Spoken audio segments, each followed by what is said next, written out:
Castro's grandson, or instead of Look, we remain. Here's the problem we have. We'll engage with the Cubans. We have. Our ambassadors met with them recently. The CIA director was down there a few weeks ago. There's some State Department communications that occur. I just don't see a lot of, at the end of the day, they got to make a decision. Their system doesn't work, right? Their economic system does not work. It's broken. And you can't fix it with the current political system that's in place. They just don't comprehend how to do it. And it's a failed state. Like, their economy and the model they're trying to follow in Cuba doesn't resemble what anyone is doing anywhere in the world. I mean, there are other ways to do it that can provide the people of Cuba prosperity and opportunity. And it's what I said in the video to them the other day. You look at Cuba, in the Bahamas, in Jamaica, in the Dominican Republic, here in Florida. Cuba's surrounded by places where people have the right to do things like own a business, work for themselves, and be able to vote and for the leaders that govern them and or replace them. So if that's possible all around Cuba, why isn't it impossible? Why is that not possible inside of Cuba? And right now, there just doesn't seem to be people over there in charge of the regime who are in any way open to any of those changes. And the things they talk about economically are cosmetic in nature. They're not real, because that's what they've gotten used to all these years, is just buying time and waiting us out. They're not going to be able to wait us out or buy time. We're very serious. We're very focused.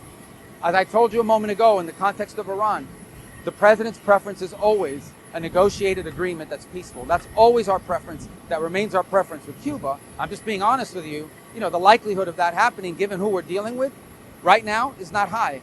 But if they have a change of heart, you know, we're here. And in the meantime, we'll keep doing what we need to do. It sounds a lot like nation building, and the administration doesn't believe in using force for nation building. No, it's not nation building. It's not nation building.